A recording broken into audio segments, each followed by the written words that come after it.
আসসালামু আলাইকুম। আজকে আমরা এসএসসি হিসাব বিজ্ঞান দ্বিতীয় পত্র থেকে সবচেয়ে গুরুত্বপূর্ণ অধ্যায় চৌথ মূলধনী কারবারের আর্থিক বিবরণী ও অধ্যায় থেকে আরেকটি গুরুত্বপূর্ণ সৃজনশীল ম্যাথ সলভ করব। আজকে আমরা বরিশাল বোর্ড 2023 সালের প্রশ্ন নং 1 সমাধান করব। যেহেতু এটি হিসাব বিজ্ঞান দ্বিতীয় পত্র থেকে অর্থাৎ যৌথ মূলধনী কারবারের আর্থিক বিবরণী, তাই আমাদের প্রশ্নে অবশ্যই একটি রেওয়া মিল দেওয়া থাকবে। যেহেতু এটি যৌথ মূলধনী কারবার, তাই আমরা আসলে প্রতি ক্লাসের ন্যায় আমরা বলতে পারি যে চিরন্তন সত্য রেওয়া মিলের ডেবিট দিকে যে দফাগুলো আছে, এই যে ডেবিট দিকে যে দফাগুলো আছে সেগুলো সম্পদসমূহ, ব্যয়সমূহ, সংরক্ষিত আয়ের যে দফাগুলো অর্থাৎ লভ্যাংশ প্রদান, আয়কর প্রদান, এই দফাগুলো আসলে রেওয়া মিলের ডেবিট দিকে থাকে। ঠিক তেমনইভাবে ক্রেডিট দিকে যে দফাগুলো দেখতেছি সেগুলো শেয়ার মূলধন, দায়সমূহ, আয়সমূহ, প্রারম্ভিক সংরক্ষিত আয়ের জের এবং শেয়ার হোল্ডারদের মালিকানা সত্ত্বের যে দফাগুলো, যেমন শেয়ার অধিকার, সাধারণ সঞ্চিতি বা সঞ্চিতি তহবিল, লভ্যাংশ সমতাকরণ তহবিল, এইগুলো আসলে রেওয়া মিলের ক্রেডিট দিকে থাকে। তার মানে একজন শিক্ষার্থীকে আগে এগুলো জেনে রাখতে হবে রেওয়া মিলের ডেবিট দিকে আসলে কী কী থাকে, ক্রেডিট দিকে কী কী থাকে। আমরা যদি এই প্রশ্নটা লক্ষ্য করি, এখানে বলা আছে ইউনিক কোম্পানি লিমিটেড প্রতি শেয়ার 10 টাকা মূল্যের 80,000 শেয়ারে বিভক্ত 8 লক্ষ টাকা অনুমোদিত মূলধনে নিবন্ধিত হয়। তাহলে এই লাইন দ্বারা কী বোঝাচ্ছে? ইউনিক কোম্পানি সরকারের কাছ থেকে 80,000 শেয়ার নিয়ে নিবন্ধন লাভ করছে, যেখানে প্রতি শেয়ারের আসল মূল্য বা অভিহিত মূল্য 10 টাকা। তারপরে কি বলা আছে, 31 ডিসেম্বর 2022 তারিখে কোম্পানির রেওয়া মিল নিম্নে দেওয়া হলো। আমরা জানি হিসাবকাল শেষে হিসাবের গাণিতিক শুদ্ধতা যাচাই করার জন্য একটা ব্যবসায়ী প্রতিষ্ঠান খতিয়ানের সমাপনী জের দ্বারা রেওয়া মিল প্রস্তুত করে থাকে। তাহলে ইউনিক কোম্পানি লিমিটেড 2022 সালের 31 ডিসেম্বর তারিখে খতিয়ানের সমাপনী জের দ্বারা এই রেওয়া মিলটা প্রস্তুত করছে। এখন আমরা রেওয়া মিলের নিচে যে অন্যান্য তথ্যাবলী অর্থাৎ সমন্বয়গুলো আছে এগুলো আসলে মনোযোগ সহকারে পড়ে নেব, কারণ আমি যখন সৃজনশীল ম্যাথ সলভ করব, সৃজনশীল ম্যাথ সলভ করার সময় এই সমন্বয়গুলো খুব গুরুত্বপূর্ণ ভূমিকা পালন করবে। তাহলে আমরা যদি সমন্বয়গুলো পড়ে নেই, 1 নম্বর সমন্বয় বলছে সমাপনী মজুদ পণ্যের মূল্য 75,500 টাকা, বকেয়া বেতন 4,000 টাকা এবং অগ্রিম সালামি 2,500 টাকা।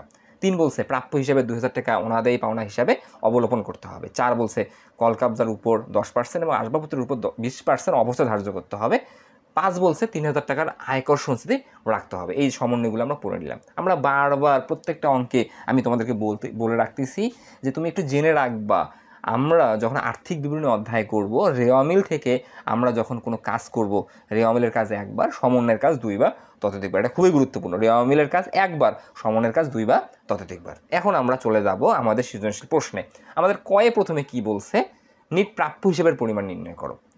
প্রথমে আমাকে নিট প্রাপ্য হিসেবের পরিমাণ নির্ণয় করতে বলছে। তাহলে আমরা আগে খাতায় লিখব 1 নং প্রশ্নের সমাধান, লিখে লিখব ক নিট প্রাপ্য হিসেবের পরিমাণ নির্ণয়, লিখব ক নিট প্রাপ্য হিসেবের পরিমাণ নির্ণয় দিয়ে বিবরণ টাকা।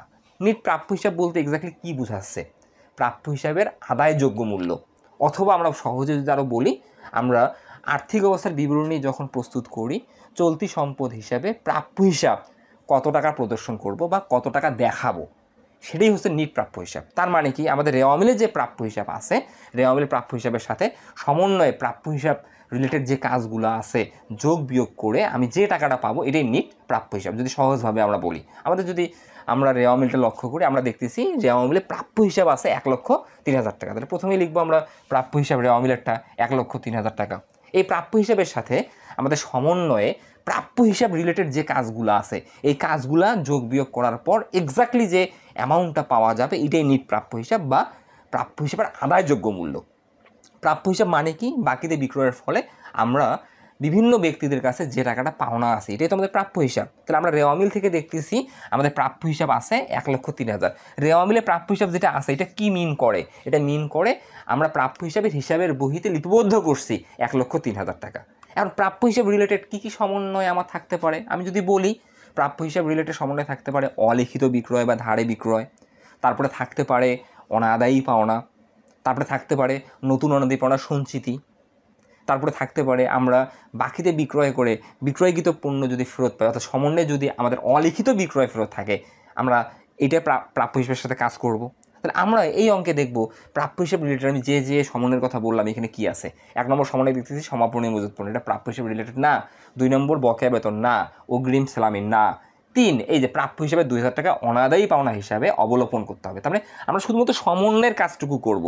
আমরা রেওয়া মিল থেকে প্রাপ্য হিসাব লিখবে 1,03,000, সমন্বয়ে দেখব প্রাপ্য হিসাব রিলেটেড কী আছে। আমরা 3 নম্বর সমন্বয় পেয়ে গেলাম। আমাদের প্রাপ্য হিসাবে এবছর লিখিত হয়েছে 1,03,000 টাকা। এই 1,03,000 টাকার মধ্যে আমরা 2,000 টাকা আদায় করতে পাবো না। এই 2,000 টাকা কে? একজন স্যাঁচরা ব্যক্তি বা বাটপার টাইপের ব্যক্তি। তারপরে আমি বিভিন্ন ব্যক্তিদের কাছে 1,03,000 টাকা পাই। কেন পাই? কারণ আমি এবছর ধারে বা বাকিতে বিক্রি করছি 1,03,000 টাকার পণ্য। এই যে 1,03,000 টাকার পণ্য যে আমি বাকিতে বা ধারে বিক্রি করছি, এই 1,03,000 টাকার মধ্যে একজন বা দুইজন আমি স্যাঁচরা পাইছি বা বাটপার পাইছি। আমরা হিসাবকাল শেষে এসে চূড়ান্ত চেষ্টার পরেও এই 2,000 টাকা আদায় করতে ব্যর্থ হয়েছি। এটাই হচ্ছে আমাদের অনাদেই পাওনা। অনাদেই পাওনা মানে কি? প্রাপ্য হিসাবের নিকট হতে চূড়ান্ত চেষ্টার পরেও যে টাকাটা আদায় করা সম্ভব হয় না, তাকে হয়তো আমরা অনাদি পাওনা বলি। অনাদি পাওনার ফলে প্রাপ্য হিসাব নামক সম্পদ বাড়ে না কমে? অনাদায়ী পাওনা মানে কি? আমি ছেড়ে দিলাম এই টাকাটা আমি আর আদায় করতে পারবো না, কারণ আমি এই টাকাটা যদি ঝগড়া করে বা মারামারি করে আদায় করতে যাই তাহলে আমার ব্যবসায় প্রতিষ্ঠানের সুনাম নষ্ট হবে। তার মানে আমার বিক্রয় পরবর্তীতে কমে যেতে পারে, আমি কাস্টমার হারাতে পারি। তাই আমি কি করব? আমার সুনামটাকে অক্ষুণ্ণ রাখার জন্য আমি এই বাটপার যে প্রকৃতির লোক 2,000 টাকা আছে এই টাকাটা ছেড়ে দেবো, আর চাবো না আমরা। এটাই আমাদের অনাদেই পাওনা। তাহলে অনাদেই পাওনার ফলে কি হয়? প্রাপ্য হিসাব নামক সম্পদ কমে যায়। তাই আমরা এখানে কি করব? আমরা অনাদেই পাওনা বাদ দিব 2,000 টাকা। বাদ দেওয়ার পর আমার কত পাবে? 1,01,000 টাকা। আমার সমন্বয়ে থাকতে পারত যে অবশিষ্ট প্রাপ্য হিসাবের উপর 5% বা 10% অনাদেই পাওনা সঞ্চিতি ধার্য করতে হবে। তখন আমরা আবার মাইনাস করতাম নতুন অনাদেই পাওনা সঞ্চিতি। তারপরে এই টাকার উপর আমি আবার সন্দেহ করতাম ভবিষ্যতে আরও নাও পাওয়া যেতে পারে। ওইটা বাদ দেওয়ার পর যেটা আমরা পেতাম ওইটাই হতো আমাদের নিট প্রাপ্য হিসাবের পরিমাণ। কিন্তু আমাদের এই অঙ্কে কিন্তু ওটা আছে যে অবশিষ্ট প্রাপ্য হিসাবের উপর 10% বা 5% অনাদেই পাওনা সঞ্চিতি ধার্য করো। খালি আমাদের কি আছে? আমাদের প্রাপ্য হিসাবে 1,03,000 টাকা, সেখান থেকে আমি 2,000 টাকা অনাদায়ী পাওনা বাবদ আদায় করতে পারবো না, তো সেটা বাদ দিব। বাদ দিলে আমি যে টাকাটা পাবো এইটাই হচ্ছে আমাদের নিট প্রাপ্য হিসাব বা প্রাপ্য হিসাবের আদায়যোগ্য মূল্য। আমরা খুব সহজে করে ফেললাম। ওকে, এখন আমরা ক্ষয়ের সমাধান করব। ক্ষয়ে বলছে মোট লাভ 2,63,000 টাকা ধরে 31 ডিসেম্বর 2022 তারিখে সমাপ্ত বছরের নিট লাভ বা ক্ষতি নির্ণয় করো। আমরা এক মালিকানা কারবারের আর্থিক বিবরণী হোক আর যৌথ মূলধনী কারবারের আর্থিক বিবরণী হোক, আমরা আর্থিক বিবরণী অধ্যায়ের মূল করণীয় সম্পর্কে যদি ডিটেলস অবগত না জানি তাহলে আমরা আসলে সৃজনশীল ম্যাথগুলো সলভ করতে পারবো না। আমাকে যাহা নির্ণয় করতে বলবে সেটা নির্ণয় সম্পর্কে প্রকৃত জ্ঞান রাখতে হবে। আমরা আয় বিবরণী প্রস্তুত করার মাধ্যমে যদি বহুধাপ বিশিষ্ট আয় বিবরণী হয়, অর্থাৎ পণ্যের প্রতিষ্ঠান যদি হয়, আয় বিবরণী প্রস্তুত করার মাধ্যমে আমরা মোট মুনাফা বা ক্ষতি নির্ণয় করি, আমরা পরিচালন মুনাফা বা পরিচালন ক্ষতি নির্ণয় করি, এবং সর্বশেষে আমরা নিট মুনাফা বা নিট ক্ষতি নির্ণয় করি। তারপরে আমরা আয় বিবরণী প্রস্তুত করার মাধ্যমে বিভিন্ন আর্থিক ফলাফল নির্ণয় করে থাকি। তাহলে একজন শিক্ষার্থীকে আগে এই সম্পর্কে ধারণা রাখতে হবে যে বিশদ আয় বিবরণী অর্থাৎ বহুধাপ বিশিষ্ট আয় বিবরণী প্রস্তুত করার মাধ্যমে আমরা কিভাবে মোট মুনাফা নির্ণয় করতে পারি, কিভাবে মোট মুনাফা থেকে পরিচালন মুনাফা নির্ণয় করতে পারি, কিভাবে পরিচালন মুনাফা থেকে নিট মুনাফা নির্ণয় করতে পারি। আমরা যদি না জানি তাহলে আসলে আমরা ম্যাথগুলো, সৃজনশীল ম্যাথগুলো বিশেষ করে করতে পারবো না। কারণ সৃজনশীল ম্যাথগুলো আমাদের কিন্তু একটা অংশে আমাকে বিভক্ত করে প্রস্তুত করতে হয়। একটা যে কোনো অংশের আমাকে প্রস্তুত করতে বলতে, সেটা শুরুর অংশের করতে বলতে পারে, মাঝের অংশের করতে বলতে পারে, শেষের অংশের করতে বলতে পারে। ঝামেলা কিন্তু এই জায়গায়। আমাকে এখানে কি বলছে? ক্ষয়ে মোট লাভ 2,63,000 টাকা ধরে। মোট লাভ আমরা কিন্তু পণ্যের প্রতিষ্ঠানের জন্য নির্ণয় করি আয় বিবরণীতে। এই মোট লাভটা পাই কীভাবে? আমরা পরিচালন আয় তথা বিক্রয় থেকে আমরা বিক্রিত পণ্যের ব্যয় বিয়োগ করে আমরা কিন্তু মোট লাভ বা মোট মুনাফা পাই। তাহলে আমার মোট মুনাফা দিয়ে দিছে মানে কি? আমাদের দুইটা দফা অর্থাৎ দুইটা শিরোনাম বা দুইটা ধাপ অলরেডি কিন্তু করা হয়ে গেছে। কি কি ধাপ? পরিচালন আয় এবং বিক্রিত পণ্যের ব্যয়। এই জিনিসগুলো না জানলে আমি আসলে অঙ্ক প্রপারলি করতে পারবো না। খুবই জরুরি কিন্তু জানাটা। তাহলে মোট লাভ নির্ণয় করা আছে, তার মানে পরিচালন আয় এবং বিক্রিত পণ্যের ব্যয়ের কাজ হয়ে গেছে। তাহলে আমরা এই মোট লাভ থেকে এখন নিট লাভ বা নিট ক্ষতি নির্ণয় করব। তাহলে মোট লাভ থেকে আমরা নিট লাভ বা নিট ক্ষতি যদি নির্ণয় করতে চাই আমাকে কি করতে হবে? মোট লাভ থেকে পরিচালন ব্যয় বাদ দিতে হবে, আমরা পরিচালন মুনাফা বা পরিচালন লাভ পাবো, তার সাথে অপরিচালন আয় যোগ করতে হবে, অপরিচালন ব্যয় বিয়োগ করতে হবে। তাহলে আগে জানতে হবে। তাই আমরা নিট লাভ বা ক্ষতি নির্ণয়ের জন্য প্রথমে লিখব খ নিট লাভ বা ক্ষতির পরিমাণ নির্ণয়, বা তুমি এইভাবে লিখতে পারো খ প্রতিষ্ঠানের নাম, তার নিচে লিখতে পারো আয় বিবরণী ব্র্যাকেটে আংশিক, তার নিচে লিখতে পারো 2022 সালের 31 ডিসেম্বর তারিখের সমাপ্ত বছরের জন্য। ওইভাবে লিখলেও হবে বা সরাসরি লিখলেও হবে নিট লাভ বা নিট ক্ষতির পরিমাণ নির্ণয়। বিবরণ টাকা টাকা টাকা, টাকার ঘর 3টা। এই নিট লাভ বা ক্ষতি আমরা কোথা থেকে নির্ণয় করব? পুরো বিশদ আয় বিবরণী প্রস্তুত করার মাধ্যমে, নাকি আমরা মোট লাভ থেকে? মোট লাভ থেকে করার কারণে আমাদের কিন্তু অলরেডি 2টা ধাপ করা হয়ে গেছে। কি ধাপ আমি আবারও বলতেছি, পরিচালনা আয় তথা বিক্রয়, সেখান থেকে বিক্রিত পণ্যের ব্যয় বাদ দিয়েই এই মোট লাভটা পাওয়া গেছে 2,63,000 টাকা। তাই আমরা প্রথমেই লিখব মোট লাভ প্রশ্ন মতে, কারণ প্রশ্নে দেওয়া আছে প্রশ্ন মতে আমরা কত লিখব? 2,63,000 টাকা। এই মোট লাভের সাথে এখন আমরা কি করব? পরিচালন ব্যয় বাদ দিব, পরিচালন মুনাফা বা ক্ষতি পাবো, তার সাথে অপরিচালন আয় যোগ করব, অপরিচালন ব্যয় বিয়োগ করব। কিন্তু আজকের অঙ্কে একটা ব্যতিক্রমী বিষয় আছে, সেটা অনাদায়ী পাওনার একটু ব্যতিক্রমী বিষয় আছে। এই জিনিসটা একটু ক্লিয়ার করি আমি। আমরা অনাদায়ী পাওনা যখন লিখি, আমরা আর্থিক বিবরণী অধ্যায়, সেটা এক মালিকানা কারবারের আর্থিক বিবরণী হোক আর যৌথ মূলধনী কারবারের আর্থিক বিবরণী হোক, আমরা অনাদায়ী পাওনাকে কীভাবে হিসাবভুক্ত করি? অনাদায়ী পাওনাকে একটা নির্দিষ্ট প্যাটার্নে হিসাবভুক্ত করি। অনাদায়ী পাওনা যোগ নতুন অনাদায়ী পাওনা সঞ্চিতি মাইনাস পুরাতন অনাদায়ী পাওনা সঞ্চিতি। বিষয়টাকে একটু আমরা উদাহরণ দিয়ে একটু বুঝাই। একটু এই জায়গায় আমি খসড়াটা করি। ধরো আমাদের ব্যবসায় প্রতিষ্ঠানে অনাদায়ী পাওনা আছে 10,000 টাকা, আমরা ধরে নিলাম অনাদায়ী পাওনা আছে 10,000 টাকা, এবং আমি আরও সন্দেহ করতেছি আমি প্রাপ্য হিসাবের নিকট থেকে আরও 5,000 টাকা নাও পেতে পারি। এটাকে আমরা বলি নতুন অনাদায়ী পাওনা সঞ্চিতি। তাহলে আমরা প্রাপ্য হিসাবের কাছ থেকে চূড়ান্ত চেষ্টার পরে পাবো না 10,000, এটা ছেড়ে দিছি, এটা পাবো না, এটা প্রকৃত ব্যয়। এবং আমি আরও সন্দেহ করছি নতুন অনাদায়ী পাওনা সঞ্চিতি যে 5,000 টাকা নাও পেতে পারি। তাহলে আমি প্রাপ্য হিসাব থেকে মোট পাবো না 15,000 টাকা, এটা মোট পাবো না। এখন আমরা রেওয়া মিলের ক্রেডিট দিকে দেখলাম যে অনাদায়ী পাওনা সঞ্চিতি আছে। রেওয়া মিলের ক্রেডিট দিকে যখন অনাদায়ী পাওনা সঞ্চিতি থাকে, এই যে এইটার মতো, এই যে অনাদায়ী পাওনা সঞ্চিতি রেওয়া মিলের ক্রেডিট দিকে আছে, এটাকে আমরা বলি পুরাতন অনাদায়ী পাওনা সঞ্চিতি।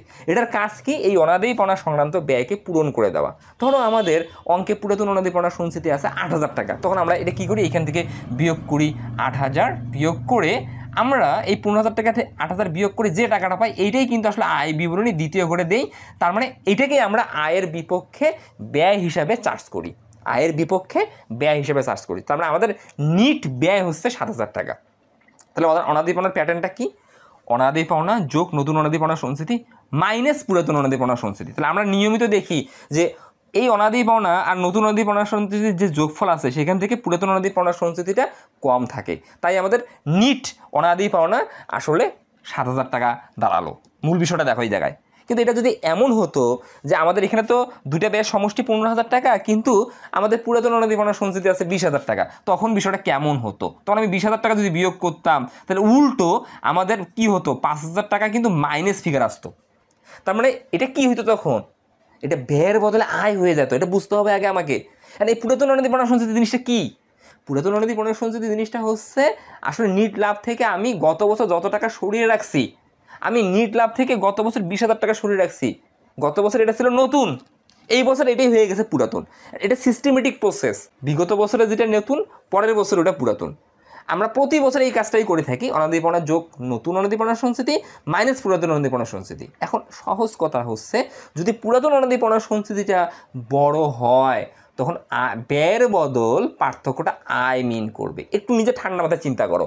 তোমার কিন্তু এইখানে মোট ব্যয় 15,000 টাকা, তোমার টাকা ছিল 8,000 টাকা। একটু ভালো করে বোঝো, 8,000 টাকা। তাহলে 15,000 টাকা থেকে 8,000 টাকা বিয়োগ করে তখন তোমার কিন্তু নিট ব্যয় হয়েছে 7,000 টাকা। তো এই 7,000 টাকা কিন্তু ব্যয় প্রদর্শন করছে। কিন্তু যদি এমন হতো আমার 15,000 টাকা আছে, আমি 20,000 টাকা বিয়োগ করলাম, তাহলে আমার তো তখন মাইনাস ফিগার 5,000 টাকা আসতো। আর এই মাইনাস ফিগার 5,000 টাকা আসার কারণে এটাকে কি আমি আবার নিট ব্যয় বলতে পারবো? বলতে পারবো না, কারণ আয়ের সাথে ব্যয়ের সম্পর্ক বিপরীতমুখী। এটা তো মাইনাস সাইন হয়ে গেছে, তার মানে এটা আর ব্যয় হলো না, উল্টো এই বছর এটা আয় হয়ে গেছে। তার মানে আমি বরাদ্দ রাখছিলাম 20,000, কিন্তু আমার এই বছরে খরচ হয়েছে 15,000। তাহলে আমার টাকা বেঁচে গেছে কত? 5,000। এই 5,000 টাকা চলতি বছরে আমাকে আয় হিসেবে ট্রিট করতে হবে। সহজ কথা। তাহলে এখন আমরা এই জিনিসটা এখন এই অঙ্কে দেখব।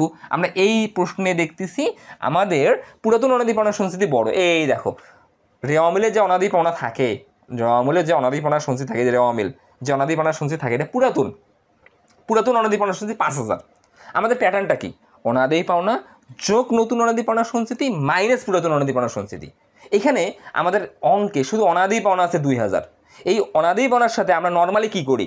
নতুন অনাদায়ী পাওনা সঞ্চিতি যোগ করি, পুরাতনটা কি করি? বিয়োগ করি। কিন্তু আমাদের এখানে অনাদায়ী পাওনা আছে 2,000, অবশিষ্ট প্রাপ্য হিসাবের উপর কোনো পার্সেন্ট কাটতে বলে নাই, তার মানে নতুন অনাদায়ী পাওনা সঞ্চিতি নেই। তাহলে আমি 2,000 সাথে কাউকে কি যোগ করতে পারবো? পারবো না। তাহলে আমাদের প্যাটার্নটা একটু চিন্তা করো, অনাদি পাওনা যোগ নতুন অনাদি পাওনা সঞ্চিতি মাইনাস পুরাতন অনাদি পাওনা সঞ্চিতি। তাহলে অনাদি পাওনার সাথে যোগ করার কিছু নাই, বাতিল। এই 2000-এর সাথে পুরাতনটা যদি বিয়োগ করি, এই দেখো পুরাতন কিন্তু 5000 আছে, তাহলে আমি যদি লিখি 2000, এইখান থেকে যদি বিয়োগ করি 5000, তাহলে আমার কি হবে, মাইনাস তো 3000। এই মাইনাস 3000 হওয়ার ফলে এটা ব্যয়ের বদলে আয় হয়ে যাবে। তাহলে আমি ব্যয় কি আয় লিখতে পারবো? এখানে কিন্তু কখনো তুমি মাইনাস ফিগার পাবা না। তুমি একটু নিজেই লক্ষ্য করছো, যখন তুমি ব্যয়গুলো লেখো, ব্যয়গুলো সবসময় কিন্তু প্লাস ফিগারই প্রদর্শন করে, মাইনাস ফিগার হয় না। মাইনাস ফিগার হওয়া যাবে না। এই মাইনাস ফিগার হওয়ার কারণে এই ব্যয়টা কি হয়ে গেছে, আয় হয়ে গেছে। এই জন্যে এই কাজটা তোমাকে কি করতে হবে, মোট লাভের সঙ্গে করতে হবে, এদের সিস্টেম। তাহলে আমি যে মোট লাভ লিখছি 2,63,000 টাকা, যেহেতু অনাদি পাওনা, এই যে পুরাতন অনাদি পাওনা সঞ্চিতি বড়, তার মানে ব্যয়ের বদলে আয় প্রদর্শন করবে, তাই এটা এইখানে লিখবে, এই যে পুরাতন অনাদি পাওনা সঞ্চিতি, মানে উল্টো পাশ দিয়ে লিখবো। আমরা নর্মালি কি করতাম, অনাদি পাওনা যোগ নতুন মাইনাস পুরাতন, পুরাতন যখন বড় হবে পুরাতন থেকে নতুন অনাদি পাওনা বিয়োগ করবো, নতুনটা বিয়োগ করবো। যেমন বললাম আমি, ধরো পুরাতন ছিল 20,000 টাকা, সেখান থেকে বিয়োগ করব অনাদি পাওনা 10,000 টাকা, এখন থাকবে কত, 10,000 টাকা। সেখান থেকে বিয়োগ করব নতুন অনাদি পাওনা সঞ্চিতি 5,000 টাকা, এখন আমার আয় হবে কত, এই 5,000 টাকা। তখন প্লাস ফিগার আয় হয়ে গেল, তার মানে মাইনাস সাইড আনা যাবে না। এইখানে দেখো তো, পুরাতন অনাদি পাওনা সঞ্চিতি এই অঙ্ক কত, 5,000 টাকা, এই প্রথম করে লিখবো 5,000 টাকা, উল্টো পাশ দিয়ে লিখতেছি আমরা। সেখান থেকে অনাদি পাওনা যেটা আমাদের সমন্বয় আছে, এই অনাদি পাওনা দেখো সমন্বয় আছে 2,000 টাকা, এটা বিয়োগ করব, এই যে মাইনাস অনাদি পাওনা 2,000 টাকা বিয়োগ করব। বিয়োগ করলে আমরা আসলে সরাসরি তৃতীয় ঘরে দেবো 3,000 টাকা। এটা ব্যয়ের পরিবর্তে আয় প্রদর্শন করলো, খুবই গুরুত্বপূর্ণ। এই জন্য একটু আমি সময় নিলাম, কারণ এটা অনেক শিক্ষার্থী আসলে গুলিয়ে ফেলে। ইনশাআল্লাহ তোমরা যদি ক্লাসটা একটু মনোযোগ সহকারে দেখো, এটা আর গুলিয়ে ফেলবা না, আমি এক্সাম্পল সহ বুঝিয়ে দিলাম। তাহলে এখানে মূল পয়েন্টটা কি, এখানে পুরাতন অনাদি পাওনা সঞ্চিতি বড়, তার মানে আমি যদি নর্মালি প্যাটার্নে লিখি অনাদি পাওনা যোগ নতুন মাইনাস পুরাতন, তাহলে এটা মাইনাস ফিগার প্রদর্শন করবে। এই মাইনাস ফিগার প্রদর্শন করার ফলে এটা উল্টো আয় হয়ে যাবে। তাই এটা আমাকে কি করতে হবে, মোট লাভের সাথে ওই আয়টাকে যোগ করে দেখাতে হবে। মূল বিষয়টা হচ্ছে এটা, তখন এটা ব্যয় না, এটা আয়। তাহলে আমরা দেখবো পুরাতন অনাদি পাওনা সঞ্চিতি 5,000 টাকা মাইনাস অনাদি পাওনা 2,000 টাকা, তাহলে আয় প্রদর্শন করলো কত, অনাদি পাওনা থেকে 3,000 টাকা। তাহলে এখন আমার মোট মুনাফা বৃদ্ধি পেয়ে 2,66,000 টাকা হলো। এখন নর্মালি প্রসেসে আমরা অঙ্কটা করব। এখন আমরা এই 2,66,000 টাকা থেকে এখন পরিচালন ব্যয় বাদ দিব, এই যে লিখছি বাদ পরিচালন ব্যয়, একদম সিম্পল বিষয়। এখন পরিচালন ব্যয় আমরা জানি কোনগুলো, অফিসের প্রশাসনিক ব্যয়, বিক্রয় বন্টন ব্যয়। এখন আমরা রেওয়া মিল থেকে একটু চেক করি, প্রথম থেকে আসবো। কলকাবজা এটা সম্পদ, আসবাবপত্র এটা সম্পদ, বিনিয়োগ এটা সম্পদ, প্রাপ্য হিসাবে এটা সম্পদ, প্রাথমিক খরচ এটা অলিক সম্পদ। এই যে আমাকে চিনতে হবে। মজুদ পণ্য, এই যে এটা প্রারম্ভিক মজুদ পণ্য, এটার কাজ হয়ে গেছে, কারণ আমার তো প্রশ্নে মোট লাভ দেওয়া আছে। মোট লাভ মানে কি, বিক্রয় থেকে বিক্রিত পণ্যের ব্যয় বাদ দিয়ে আমরা মোট লাভ পাইছি। তাহলে এই প্রারম্ভিক মজুদ পণ্য কোথায় কাজ হয়ে গেছে, বিক্রিত পণ্যের ব্যয়। এই যে এই নলেজগুলো না জানলে আমি আসলে মেয়াদ ভালো পাবো না। তাহলে প্রারম্ভিক মজুদ পণ্য কাজ হয়ে গেছে কোথায়, বিক্রিত পণ্যের ব্যয়ে। ক্রয়ের কাজ হয়ে গেছে কোথায়, বিক্রিত পণ্যের ব্যয়ে। মজুরি কাজ হয়ে গেছে কোথায়, বিক্রিত পণ্যের ব্যয়ে। কারণ রেওয়া মিলের কাজ একবার, যেটা হয়ে গেছে ডান, শেষ। তাহলে প্রারম্ভিক মজুদ পণ্য, ক্রয়, মজুরি এগুলো কাজ হয়ে গেছে, এগুলো ব্যয়, এগুলো প্রত্যক্ষ ব্যয়, এগুলো প্রত্যক্ষ ব্যয়, পরিচালন ব্যয় না।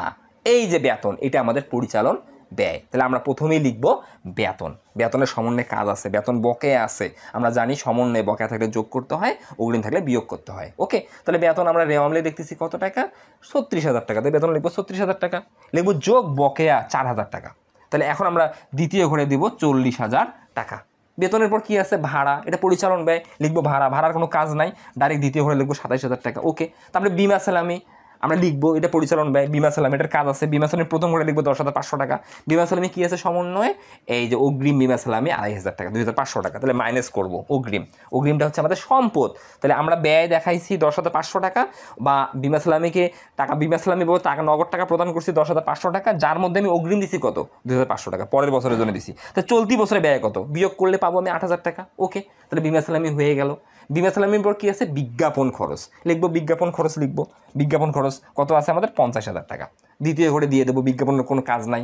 বিজ্ঞাপনে কী কাজ থাকে, বিলম্বিত বিজ্ঞাপন, কাজ থাকলে আমি বিয়োগ করতাম, নাই, বাতিল। তাহলে আমার রেওয়া মিল থেকে যে যে দফা ছিল, বেতন ছিল লিখলাম, ভাড়া ছিল লিখলাম, বিমা সালামি ছিল লিখলাম, বিজ্ঞাপন ছিল লিখলাম, আর কোনো রেওয়া মিলে পরিচালন ব্যয় নেই আর লিখবো না। এখন সমন্বয় চেক করব। 1 নম্বর সমন্বয় সমাপনী মজুত পণ্য পরিচালন ব্যয় না, 2 নম্বর সমন্বয়ের কাজ করলাম, 3 নম্বর সমন্বয়ের কাজ হয়ে গেল, 4 নম্বর সমন্বয় আসবে কলকাবজার অবচয় 10%, আসবাবপত্রের অবচয় 20%। তাহলে আমরা লিখবো কলকাবজার অবচয়। তাহলে কলকাবজা আমাদের রেওয়া মিলে কত টাকা আছে? কলকাবজা দেখি একটু আমরা, রেওয়া মিলে আছে কলকাবজা হচ্ছে 2 লক্ষ টাকা। 2 লক্ষ টাকার আমি কত পার্সেন্ট কাটবো? 10%। 2 লক্ষ টাকার 10% কাটলে আমরা পাবো 20,000 টাকা। 2 লক্ষ টাকা 10%। আর আসবাবপত্রের 20%, আসবাবপত্রের রেওয়া মিলে কত আছে? আসবাবপত্র 30,000। 30,000-এ যদি 20% কাটি তাহলে আসবাবপত্রের অবশ্যই পাবো 6,000 টাকা। আর কি আমাদের সমন্বয়ে কোনো পরিচালন ব্যয় আছে? 5 নম্বর সমন্বয়ে কি বলতেছে? 3,000 টাকা আয়কর সঞ্চিতি রাখতে হবে। এটা না, এটা পরে কাজ হবে। তাহলে আর কোনো আমাদের পরিচালন ব্যয় নেই। তাহলে আমরা যদি এই 40,000 টাকা, 27,000 টাকা, 8,000 টাকা, 50,000 টাকা, 20,000 টাকা, 6,000 টাকা যোগ করি, তাহলে আমরা পরিচালন ব্যয়ের সমষ্টি পাবো 1,51,000 টাকা। আর এই 1,51,000 টাকা কী করব? এই যে আমাদের আয় আছে, মোট লাভ বা মোট মুনাফা 2,66,000 টাকা। এই 2,66,000 টাকার মধ্যে একটা ব্যতিক্রমী আয় ছিল, এই আয়টা যোগ করছিলাম। তাহলে মোট মুনাফা প্রকৃত ছিল 2,63,000 টাকা। তার সাথে আমরা আমাদের একটা অকাঙ্ক্ষিত আয় যে 3,000 টাকা, এটা যোগ করে আমরা আসলে 2,66,000 টাকা পেয়েছি। এই 2,66,000 টাকা থেকে আমি যদি 1,51,000 টাকা বিয়োগ করি, আমরা পরিচালন লাভ পাবো 1,15,000 টাকা। আমি আবারও বলতেছি, আমরা নর্মালি আয় বিবরণীতে কী করি? আমরা পরিচালন আয় তথা বিক্রয় থেকে বিক্রিত পণ্যের ব্যয় বিয়োগ করি। বিয়োগ করলে আমরা মোট মুনাফা পাই, যে মোট মুনাফাটা আমরা প্রশ্নে পেয়েছি। এই মোট মুনাফা বা মোট লাভের সাথে আমরা পরিচালন ব্যয় বাদ দেই। পরিচালন ব্যয় বাদ দিয়ে আমরা যে টাকাটা পাই এটাকে আমরা বলি পরিচালন মুনাফা। আমরা পরিচালন আয়ের সাথে অপরিচালন আয় যোগ করি। অপরিচালন আয়ের সাথে যোগ করে যে টাকাটা পাই সে টাকা থেকে আমরা অপরিচালন ব্যয় বিয়োগ করলেই মূলত আমরা নেট লাভ বা নেট ক্ষতি পাই। আমি আবারও বলতেছি, আমরা বহুধাপ বিশিষ্ট আয় বিবরণী প্রস্তুত করার মাধ্যমে আমরা যে নেট লাভ বা নেট ক্ষতি নির্ণয় করি, এটা কীভাবে নির্ণয় করি? আমরা প্রথমে পরিচালন আয় তথা বিক্রয় থেকে বিক্রিত পণ্যের ব্যয় বিয়োগ করি। বিক্রিত পণ্যের ব্যয় বিয়োগ করলে আমরা মোট লাভ বা মোট মুনাফা পাই, আমাদের যেটা প্রশ্নে দেওয়া ছিল। এই মোট লাভ বা মোট মুনাফা থেকে আমরা পরিচালন ব্যয় বাদ দেই। পরিচালন ব্যয় বাদ দিলে আমরা পরিচালন মুনাফা বা পরিচালন ক্ষতি পাই। তার সাথে আমরা অপরিচালন আয় যোগ করি, অপরিচালন ব্যয় বিয়োগ করি। তাহলে আমরা মোট লাভ থেকে পরিচালন ব্যয় 1,51,000 টাকা বিয়োগ করে আমরা কিন্তু পরিচালন মুনাফা পেলাম 1,15,000 টাকা। এই 1,15,000 সাথে এখন আমরা অপরিচালন আয় যোগ করব। একটা ব্যবসায় প্রতিষ্ঠানে অপরিচালন আয় কোনগুলো? আমরা এক কথায় মনে রাখবো, বিক্রয় ব্যতীত অন্যান্য সকল আয়। আমরা যদি এই প্রশ্নে দেখি বিক্রয় ব্যতীত অন্যান্য আয় কী আছে, আয় কিন্তু রেওয়া মিলের ক্রেডিট দিকে থাকে। আমরা বিক্রয় মিত্র রেওয়া মিলের ক্রেডিট দিকে কোনো আয় দেখতেছি না, কিন্তু আমাদের ডেবিট দিকে এই যে 15% হারে আমরা কিন্তু বিনিয়োগ করছিলাম 2 লক্ষ টাকা। এই যে আমরা 2 লক্ষ টাকা যে বিনিয়োগ করছি, অর্থাৎ লাভের উপর যে আমরা দিছি, এই 2 লক্ষ টাকার উপর আমি 15% বছর শেষে সুদ আয় হিসাবে কাউন্ট করব, যেটাকে আমরা বিনিয়োগের সুদ নামে জানি। এইটাই হচ্ছে আমাদের অপরিচালন আয়। তাহলে আমরা লিখব যোগ অপরিচালন আয়। তাহলে আমরা 15% সুদে কত লক্ষ টাকা বিনিয়োগ করছি? 2 লক্ষ টাকা। তাহলে হিসাবকাল শেষে অটোমেটিকলি ওই 15% বিনিয়োগের সুদ হিসাবে আয় দেখাতে হবে। তাই তুমি লিখবা বিনিয়োগের সুদ। তুমি যদি 2 লক্ষ টাকার 15% কাটো এবং বিনিয়োগ করছো কবে? চলতি বছরের 1 জানুয়ারি তারিখে। তাহলে 1 জানুয়ারি থেকে ডিসেম্বর পর্যন্ত পূর্ণ মাসেরই তুমি সুদ ধরবা। তাহলে 2 লক্ষ টাকার 15% এই 30,000 টাকা তুমি সুদ দেখাবা অপরিচালন আয় হিসাবে। তাহলে তুমি পরিচালন মুনাফার সাথে যদি অপরিচালন আয় যোগ করে একটা থাকার কারণে, তাহলে তুমি এখন যে লাভটা পাবা 1,45,000 টাকা। এই লাভের আসলে কোনো নাম নাই। এই 1,45,000 টাকা থেকে তুমি অপরিচালন ব্যয় বিয়োগ করবা। একটা ব্যবসায় প্রতিষ্ঠানে অপরিচালন ব্যয় কোনগুলো? অপরিচালন আয় বিক্রয় ব্যতীত সকল আয়। অপরিচালন ব্যয় কোনগুলো? আমরা যদি বলি অপরিচালন ব্যয় সুদ বাবদ যে কোনো ব্যয়, বিবিধ ক্ষতি বা অপ্রত্যাশিত ক্ষতি, যেমন আগুনে বিনষ্ট পণ্য, স্থায়ী সম্পত্তি বিক্রয়জনিত ক্ষতি, শিক্ষানবিশ ভাতা, এই ব্যয়গুলোই মূলত হচ্ছে অপরিচালন ব্যয়। তুমি এই 4টা আইটেম শুধু মাথায় রাখবা, ওকে? তাহলে আমরা এই 4টা আইটেমের মধ্যে দেখতেছি এই অঙ্কে শুধু আছে এই যে আমরা 20% সুদের ঋণ নিয়েছিলাম, 1,00,000 টাকা।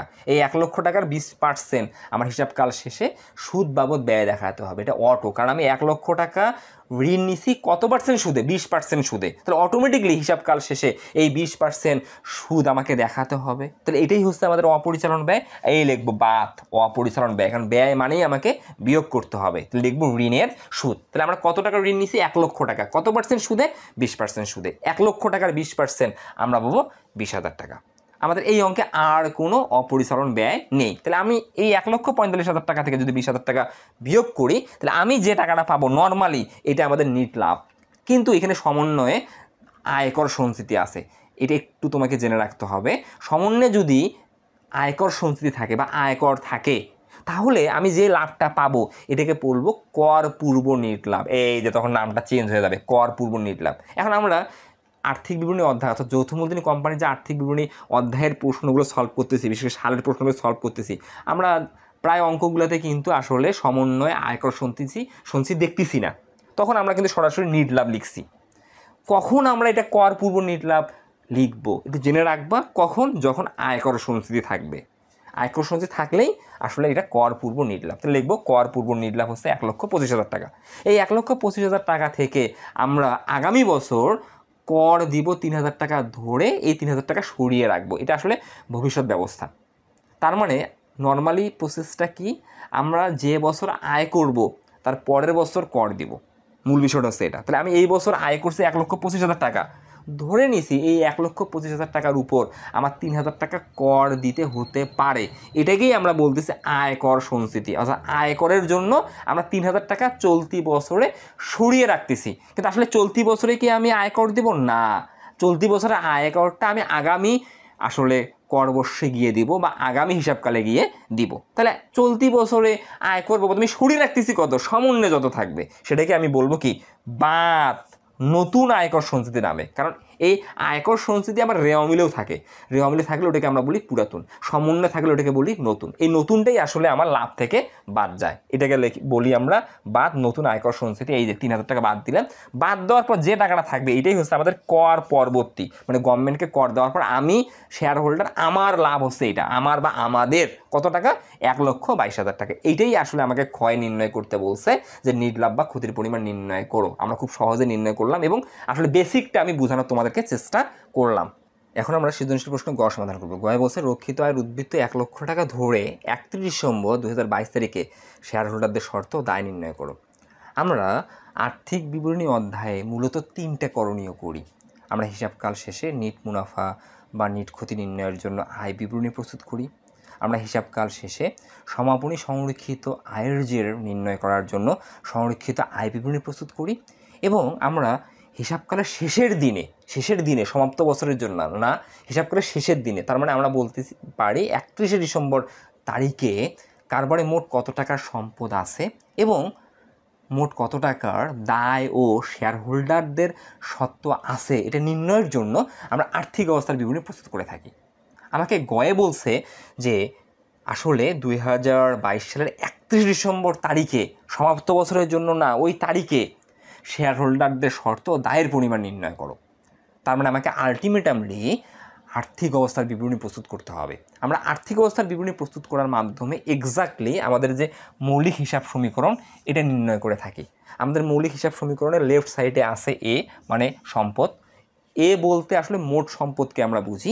একটা নির্দিষ্ট তারিখে কারবারে মোট কত টাকার সম্পদ আছে এটা এ দ্বারা আমরা রিপ্রেজেন্ট করি। ঠিক তেমনইভাবে পক্ষান্তরে আমাদের কত টাকার এল অর্থাৎ দায় আছে এবং কত টাকার এসই অর্থাৎ স্টক হোল্ডার ইকুইটি অর্থাৎ শেয়ার হোল্ডারদের শর্ত আছে, সেটা আমরা এই দুটো সমষ্টির রাইট সাইড দ্বারা আসলে আমরা নির্ণয় করি। তাহলে আমরা মৌলিক হিসাব সমীকরণ অনুযায়ী লেফট সাইডে পাই এ মানে মোট সম্পদ, রাইট সাইডে পাই আমরা মোট শেয়ার হোল্ডারদের শর্ত ও দায়। এখানে আমাকে আসলে কি করতে বলছে? আমাদের রাইট সাইডের এল আর এসি এই দুটো সমষ্টি নির্ণয় করতে বলছে, এই যে এইটা নির্ণয় করতে বলছে। তাহলে এটা যদি নির্ণয় করি, এটাকে আমরা আসলে দুটো পার্টে বিভক্ত করছি, একটা এসি একটা এল। এই এসিকে আমরা বলতেছি শেয়ার হোল্ডারদের শর্ত। আমরা যদি বইগুলো দেখি আমরা দেখব শেয়ার হোল্ডারদের শর্ত নির্ণয়ের জন্য বইয়ে আগে লেখে অনুমোদিত মূলধন। প্রশ্নে যেমন এখানে লেখা আছে, তোমরা ওইভাবে লিখতে পারো, কোনো সমস্যা নাই। আসলে ওইভাবেই বইয়ে লেখা আছে, আমি ওইভাবে লেখাই না। আমি যেভাবে লেখাই এখানে আসলে তুমি মার্ক হারাবো না। ওকে, তুমি বইয়ে যেভাবে আছে সেভাবে লিখলে কোনো প্রবলেম নেই, বইয়েও সঠিক, আমি যেভাবে করাই এটাও সঠিক। আসলে অ্যাকাউন্টিং অনেকভাবেই করা যায়। ওকে, তাহলে বইয়ে যেভাবে আছে আমরা আগে বইয়ে কি লিখি, শেয়ার হোল্ডারদের শর্ত দায় নির্ণয়ের জন্য প্রথমে আমরা আগে লিখি অনুমোদিত মূলধন। অনুমোদিত মূলধন দিয়ে ব্র্যাকেটে লিখি যে 80,000 শেয়ার, প্রতিটি 100 টাকা হারে আমরা তৃতীয় ঘরে 8 লক্ষ টাকা দিয়ে ক্লোজ করে দিই। তারপরে আমরা লিখি ইস্যুকৃত বিলিকৃত তলবকৃত ও আদায়কৃত মূলধন। ইস্যুকৃত, বিলিকৃত, তলবকৃত ও আদায়কৃত মূলধন দিয়ে আমরা কোনটা লিখি, এই রেওয়ামিলের টাকা লিখি। এই যে 50,000 শেয়ার, প্রতিটি 10 টাকা হারে আমরা একদম তৃতীয় ঘরে দেই 5 লক্ষ টাকা। তারপরে আমরা লিখি সঞ্চিতি ও উদ্বৃত্ত। এই সঞ্চিত উদ্বৃত্তর মধ্যে আমরা আনি সাধারণ সঞ্চিতি বা সঞ্চিতি তহবিল, আমরা শেয়ার অধিহার আনি, আমরা লভ্যাংশ সমতাকরণ তহবিল আনি, পরিশেষে আমরা সমাপনী রক্ষিত আয় আনি। ওকে, এই যে 2 খণ্ডে আমরা লিখি প্রথমে অনুমোদিত মূলধন, তারপরে ইস্যু, বিলি, তলব, আদায়। এই ইস্যু, বিলি, তলব, আদায় দিয়ে অঙ্ক শুরু করি, তার সাথে আমরা সঞ্চিত উদ্বৃত্ত, এই 2টা খণ্ডকে আমরা আসলে শেয়ার হোল্ডারদের শর্ত বলি। আমি ওইভাবে না শিখিয়ে আমি সরাসরি এসিকে একটা পার্টে রাখছি। আসলে যখন তুমি অ্যাডভান্স অ্যাকাউন্টিং করবা, অর্থাৎ তুমি যদি অ্যাকাউন্টিংয়ে অনার্স করো বা মাস্টার্স করো, তুমি অনার্স থার্ড ইয়ারে গিয়ে আসলে অ্যাডভান্স অ্যাকাউন্টিংয়ে এই এসিটাকে এক জায়গায় তুমি রাখবা। আসলে এটা ভুলের মধ্যে পড়ে না, এখানে মার্ক হারার কোনো তোমাদের অপশন নাই, তুমি প্রকৃত মানে সঠিক মার্কটাই পাবা, নিশ্চিত থাকো তোমরা। তাহলে আমি যখন অঙ্কটা করাচ্ছি সহজে বোঝানোর জন্য আমরা এসিটাকে এক জায়গায় রাখতেছি, অর্থাৎ শেয়ার হোল্ডারদের শর্তটাকে এক জায়গায় রাখতেছি, এই দুটাকে আমরা চলতি এবং দীর্ঘমেয়াদীটা আলাদা রেখে আমরা এইটার যোগফল বের করতেছি। তাহলে আমরা প্রথমেই লিখবো এই যে শেয়ার হোল্ডারদের শর্ত দায় টাকা টাকা টাকা। তার মানে আমরা কিন্তু গয়ে করতেছি মূল বিষয়টা কি, প্রতিষ্ঠানের নাম লিখে আর্থিক অবস্থার বিবরণী ব্র্যাকেটে আংশিক, তারপরে এই আর্থিক অবস্থার বিবরণীর কোন পার্টটা আমরা করতেছি, আমরা রাইট সাইড করতেছি শেয়ার হোল্ডারের শর্ত ও দায়। তা শেয়ার হোল্ডারদের শর্ত ও দায়, এদের 2টা অংশ প্রথমে আমরা লিখতেছি শেয়ার হোল্ডারদের শর্ত। এখন শেয়ার হোল্ডারদের শর্ত আমরা একটু জেনে রাখবো। শেয়ার হোল্ডারদের শর্ত মূলত কয়টা উপাদান নিয়ে গঠিত? শেয়ার হোল্ডারদের শর্ত মূলত নিয়মিত এই 5টা উপাদান নিয়ে গঠিত। একটা কি, বিলিখিত শেয়ার মূলধন, যেটাকে আমরা শেয়ার মূলধন নামে জানি। 2 সাধারণ সঞ্চিতি বা সঞ্চিতি তহবিল। 3 শেয়ার অধিহার। 4 লভ্যাংশ সমতাকরণ তহবিল। 5 সমাপনী সংরক্ষিত আয়ের জের। এই 5টা দফাকে আমরা বইয়ে আসলে 2টা ভাগে বিভক্ত করি। শেয়ার মূলধনটাকে একদম আলাদা লিখি, আর এই 4টা দফাকে আমরা লিখি উদ্বৃত্ত ও সঞ্চিতি ও উদ্বৃত্ত। ওইটা না করে আমি সরাসরি লিখছি শেয়ার হোল্ডারদের শর্ত, যেটাকে আমরা বলতেছি SE। ওকে, তো এসি আমরা কটা দফা লিখবো? 5টা দফা। 5টা দফার মধ্যে প্রথমেই লিখবো শেয়ার মূলধন। এই শেয়ার যে মূলধন লিখতেছি আমি সরাসরি আসলে বিলিকৃত টাকা লিখতেছি রেওয়ামিল থেকে। এই যে রেওয়ামিলে যে আমাদের আছে ইস্যু ও বিলি, আমরা ইস্যুও করছি আসলে 50,000 শেয়ার, বিক্রিও করছি 50,000 শেয়ার, যেখানে প্রতি শেয়ারের আসল মূল্য 10 টাকা। তাহলে 50,000 গুণন 10, 5 লক্ষ টাকা। এই জন্য লিখছি শেয়ার মূলধন, দ্বিতীয় ঘরে 5 লক্ষ টাকা। শেয়ার মূলধনের পরে আমরা কি লিখব? সাধারণ সঞ্চিতি বা সঞ্চিতি তহবিল। এই যে আছে আমাদের এই সাধারণ সঞ্চিতি 25,000 টাকা। সাধারণ সঞ্চিতি কি সমন্বয়ে কাজ আছে? বলছে কি নির্লাভে টাকা দ্বারা সাধারণ সঞ্চিতি তহবিল স্থানান্তর করতে হবে, বলে নেই তো? তাহলে সাধারণ সঞ্চিতি একদম আমি দ্বিতীয় ঘরে লিখবো 25,000 টাকা। তবে কাজ থাকলে প্রথম ঘরে কাজটা করবো, না থাকলে সরাসরি দ্বিতীয় ঘরে দিব 2 নম্বর দফা হিসেবে। 3 নম্বর দফা হিসেবে রেওয়ামিল থেকে আনবো শেয়ার অধিহার, এই অঙ্কে শেয়ার অধিহার নাই। 4 নম্বর দফা হিসেবে আনবো লভ্যাংশ সমতাকরণ তহবিল, এই অঙ্কে নাই। তাহলে এই অঙ্কে শেয়ার অধিহারও নাই, লভ্যাংশ সমতাকরণ তহবিলও নাই, বাতিল। ওকে, তারপরে আমরা 5 নম্বর দফা হিসেবে আনবো সমাপনী রক্ষিত আয়। এই অঙ্কে কি সমাপনী রক্ষিত আয় আছে? হ্যাঁ আছে। সেটা কোথায় আছে? আমাদের গয়ে আছে, বলা আছে প্রশ্নে। এই যে রক্ষিত আয়ের উদ্বৃত্ত 1 লক্ষ টাকা ধরে 31 ডিসেম্বর 2022 তারিখে শেয়ার হোল্ডারদের শর্ত ও দায় নির্ণয় করো। এইটাই হচ্ছে সমাপনী রক্ষিত। প্রশ্ন দেওয়া আছে প্রশ্ন মতে। এই যে আমি লিখবো সমাপনী রক্ষিত হয়, তুমি ব্র্যাকেটে ইচ্ছা করে লিখতে পারো প্রশ্ন মতে এই 1 লক্ষ টাকা লিখবা। তাহলে 5টা দফার মধ্যে আমরা কয়টা দফা পেলাম? আমরা 3টা দফা পেলাম। এই 3টা দফার সমষ্টিকেই আমরা বলতেছি SE। আমি এইভাবে প্রত্যেকটা অঙ্কে তোমাদেরকে শিখাচ্ছি জিনিসটাকে সহজ করার জন্য। ওকে, আসলে কোনো সমস্যা নেই, তুমি মার্ক হারাবা না, তুমি নিশ্চিত থাকো। ওকে, এরপরে আমরা এখন চলে আসবো দায়, এলে আসবো। এলটাকে আমরা 2টা খণ্ডে বিভক্ত করতেছি, একটা হচ্ছে দীর্ঘমেয়াদী দায় আর একটা চলতি দায় ও ভবিষ্যৎ ব্যবস্থা। এই দীর্ঘমেয়াদী দায়, এই যে বললাম 2টা খণ্ডে যে বিভক্ত করি। দীর্ঘমেয়াদী দায় প্রথমে, দীর্ঘমেয়াদী দায় বলতে আমরা কাকে বুঝি? শুধুমাত্র ঋণ বা ঋণপত্রকে। এই অঙ্কে আছে এই যে 20% ঋণ আছে আমাদের, এই দেখো ঋণপত্র 1 লক্ষ টাকা। তাই আমরা লিখবো দীর্ঘমেয়াদী দায় 20% ঋণপত্র, একদম তৃতীয় ঘর দেবো 1 লক্ষ টাকা। এরপরে আমরা আসবো চলতি দায় ও ভবিষ্যৎ ব্যবস্থা। চলতি দায় নিয়মিত 5টা, ভবিষ্যৎ ব্যবস্থা নিয়মিত 3টা, এই 8টা আইটেম কোনো অঙ্কে আসলে 8টা আইটেম পাবো না, কিন্তু 8টা আইটেম জানতে হবে। তাহলে প্রথমেই লিখবো আমি চলতি দায় ও ভবিষ্যৎ ব্যবস্থা। প্রথমে চলতি দায়গুলো লিখবো। চলতি দায়গুলো কী কী?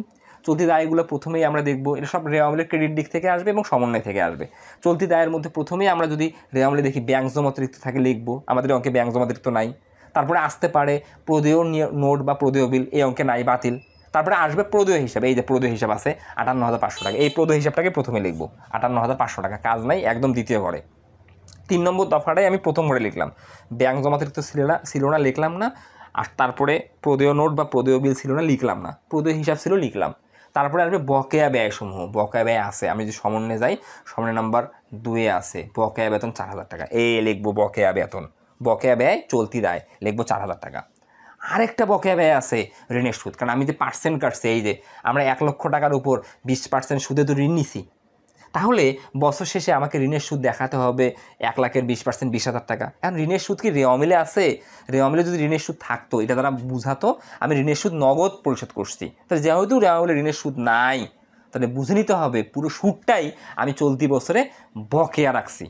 তাহলে ঋণের সুদ যখন আমি পার্সেন্ট কাটবো, পার্সেন্ট কেটে যে টাকাটা বের হবে, যদি রেওয়ামিলে না থাকে, পুরো সুদটাই আমরা বকেয়া ধরে চলতি দায় দেখাবো, এই লিখবো বকেয়া ঋণের সুদ 20,000 টাকা।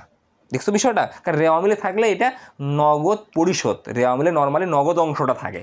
ওকে, এরপরে আমরা কি আনবো? অনুপার্জিত আয় বা অগ্রিম আয়, এই অঙ্কে নেই। তাহলে চলতি দায় আমাদের 5টার মধ্যে শুধু 2টা দফা আছে, একটা হচ্ছে প্রদেয় হিসাব আর বকেয়া ব্যয় হচ্ছে এই তোমার 2 নম্বর দফা, এই একটা এই 2টা। এরপরে আসবো এখন ভবিষ্যৎ ব্যবস্থা। এখন ভবিষ্যৎ ব্যবস্থা আমাদের 3টা উপাদান নিয়ে গঠিত। কি কি 3টা উপাদান? প্রস্তাবিত লভ্যাংশ সমন্বয়ের আয়কর সঞ্চিতি, সমন্বয়ের কল্যাণ তহবিল। নর্মালি এই 3টাই হচ্ছে আমাদের ভবিষ্যৎ ব্যবস্থা। ভবিষ্যৎ ব্যবস্থা হচ্ছে আমাদের চলতি দায়, এটা আগামী বছর নিষ্পত্তি হবে। এই বছর আমরা লভ্যাংশ ঘোষণা করি, আগামী বছর 2-3 তারিখের মধ্যে ওই লভ্যাংশটা আমরা পরিশোধ করি। যতদিন পর্যন্ত পরিশোধ করি নাই, ততদিন পর্যন্ত আমাদের চলতি দায়। কারণ লভ্যাংশ ঘোষণা করছি কাদেরকে দেওয়ার জন্য? সাধারণ শেয়ার হোল্ডারদেরকে দেওয়ার জন্য। কিন্তু আমি এই বছর ঘোষণা করলাম, আমি ডিসেম্বর 31 তারিখ পর্যন্ত দিতে পারি নাই, তাই এটা আমাদের এই বছরে চলতি দায় ও ভবিষ্যৎ ব্যবস্থা। আগামী বছর যতক্ষণ না পরিশোধ করছি আমাদের দায় হিসেবে থাকবে। আয়কর সঞ্চিতি, এই বছরে আমরা লাভের টাকা থেকে সরিয়ে রাখছি যে আমরা এই যে 3,000 টাকা আগামী বছর চলতি বছরের জন্য আয়কর দিব। যতদিন পর্যন্ত আমি আয়কর দেই নাই, ততদিন পর্যন্ত আমাদের দায়, ভবিষ্যৎ ব্যবস্থা। এই যে ভবিষ্যৎ ব্যবস্থার বিষয়টা, দেখছো বিষয়টা? তাহলে ঘোষণাকৃত লভ্যাংশ বা প্রস্তাবিত লভ্যাংশ সমন্বয় থাকলে এটা ভবিষ্যৎ ব্যবস্থা। সমন্বয়ে যদি আয়কর সঞ্চিতি থাকে ভবিষ্যৎ ব্যবস্থা। এটা তো আয়কর সঞ্চিতি আছে, এই লিখবো নতুন আয়কর সঞ্চিতি, সামনে নতুন কথাটা লিখবা, 3,000 টাকা। আরেকটা থাকবে সমন্বয়ে কল্যাণ তহবিল, এই অঙ্কে নাই, তার মানে আমাদের আর ওই ভবিষ্যৎ ব্যবস্থাটাও নাই। তাহলে আমাদের চলতি দায় ভবিষ্যৎ ব্যবস্থা এই কটা দফাকে যদি যোগ করি আমি পাবো 85,500 টাকা। তাহলে আমাদের দীর্ঘমেয়াদী দায় আর এই চলতি দায়, এই 2টাকেই আমরা বলতেছি এল। এটা আবার জেনে রাখবা, এই 2টাকে এলকে আমরা বলি আবার বহির্দায়। এই যে বহির্দায়, আমরা আর্থিক বিবরণী বিশ্লেষণ অধ্যায়ে আমাদের লাগে বহির্দায়। আমরা যখন নৈবিত্তিক করি এমসিকিউ, তখন আমার বহির্দায়ের পরিমাণ নির্ণয় করতে বলে। তার মানে আমাদের দীর্ঘমেয়াদী দায় আর চলতি দায়ের সমষ্টিকেই আমরা বহির্দায় বলি। তার মানে এই এলটাই হচ্ছে আমাদের বহির্দায়। ওকে, তাহলে এখন আমরা দেখো তো দফাগুলো পেয়ে গেলাম, এটা হচ্ছে আমাদের এসি, এই 2টা হচ্ছে আমাদের এল। তাহলে আমি যদি এই 3টা দফা যোগ করি, তাহলেই আমি তো আসলে শেয়ার হোল্ডারদের শর্ত আর দায়ের পরিমাণ পেয়ে যাব। আমি যোগ করলে আমরা পাবো 8,10,500 টাকা। তাহলে আমরা খুব সহজে এখানে শেয়ার হোল্ডারদের শর্ত ও দায়ের পরিমাণ নির্ণয় করে ফেললাম। এখন আরেকটু জিনিস তোমাকে জেনে রাখি আমি, তোমাদের যদি এই জিনিসটা একটু খটকা লাগে যে বইয়ের মতো করতে চাও, তুমি করতে পারো। তুমি এই মূলধনটাকে, এই 5 লক্ষ টাকা আলাদা লিখবা, 5 লক্ষ টাকাটাকে আলাদা লিখবা। 5 লক্ষ টাকা আলাদা লিখবা কীভাবে? প্রথমে লিখবা অনুমোদিত মূলধন, তুমি লিখবা 80,000 শেয়ার প্রতিটি 10 টাকা হারে। তৃতীয় ঘরে 8 লক্ষ টাকা দিয়ে ক্লোজ করে দিবা। 8 লক্ষ টাকা দিয়ে কি হবে? ক্লোজ হয়ে যাবে, 8 লক্ষ টাকা দিয়ে ক্লোজ হয়ে যাবে। তারপরে লিখবা ইস্যু, বিলি, তলব ও আদায়কৃত মূলধন, ব্র্যাকেট দিয়ে লিখবা 50,000 শেয়ার প্রতিটি 10 টাকা হারে। একদম এটা ক্লোজের নিচে লিখবা 5 লক্ষ টাকা, এটা যাবে তৃতীয় ঘরে। এরপরে আসবে সঞ্চিত উদ্বৃত্ত। সঞ্চিত উদ্বৃত্ত এটা দ্বিতীয় ঘরে বসে যোগফল যাবে তখন তৃতীয় ঘরে, এই যে আসলে 1,25,000 টাকা। বিষয়টা আলটিমেটলি কী দাঁড়ালো? এইখানে আসলে তুমি তৃতীয় ঘরে লিখলে 5 লাখ, তারপরে লিখলে 1,25,000। তার মানে এই 2টাকেই আমরা একত্রে বলতেছি আসলে শেয়ার হোল্ডারদের শর্ত। কিন্তু আমি ওইটা ওইভাবে না শিখিয়ে আমি এইভাবে শেখাই, যাতে তোমাদের বুঝতে সুবিধা হয়। তো আজকে এই পর্যন্তই। তোমরা ভালো থাকবে, সুস্থ থাকবে।